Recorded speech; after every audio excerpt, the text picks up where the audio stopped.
រឿងកំឡោះក្រុងចាញ់បោកមេអណ្ដើកម៉ែម៉ែជំរាបសួរពូជំរាបសួរពូអូហូ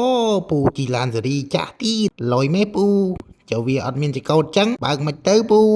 ដូងនៅពេលដែលឮអាម៉ៅស៊ូហើយគាត់ក៏តបវិញថាឡាននេះប្រព័ន្ធសំឡេងក្មួយចង់ឲ្យវាទៅឆ្វេងគឺទៅឆ្វេងហើយចង់ឲ្យវាទៅស្ដាំគឺទៅស្ដាំហើយឡានពូនេះណាគឺទំនើបណាថ្មីហើយខ្មៅទៀតអាពើទំនើបជាងខ្លាញ់គោយលោកពូទំនើបជាងឡាន Tesla ទៅទៀតចុះបើចង់បានឈប់វានឹងធ្វើម៉េចទៅលោកពូការពិតទៅអាដូងគឺជាក្មេងប្រុសម្នាក់ដែលមកពីទីក្រុងអត់ទាន់សូវដឹងពីរបៀបរបបរស់នៅស្រុកស្រែឡើយពូដូងក៏ស្រែកថាយេចុងវារឹងដូចបេតុងនឹងក្មួយអានឹងគឺក្បីអាក្មួយឯងអត់ដឹងទេឯងមកពីណាឯងមកពីក្រុងមែន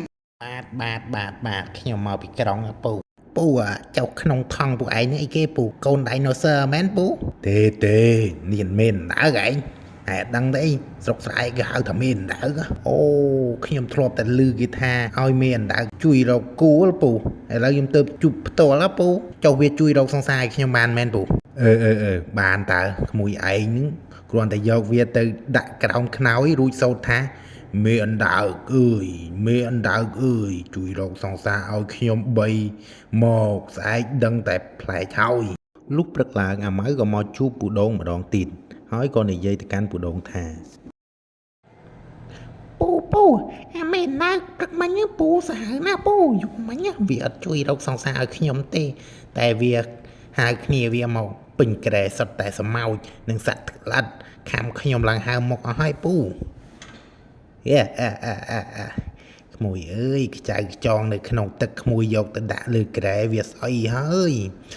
សម្ោចមកនឹងហើយចង់រកសង្សារទាល់តែក្មួយចេះធ្វើស្រែមិនមែនសូត្រមន្តដាក់ខ្ចៅចឹងទេទីបំផុត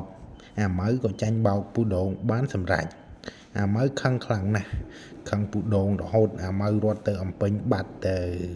រឿងនេះមានតែប៉ុណ្្នឹងទេបាទសូមជួយ Subscribe Channel Admin ម្នាក់មួយផងសូមអរគុណ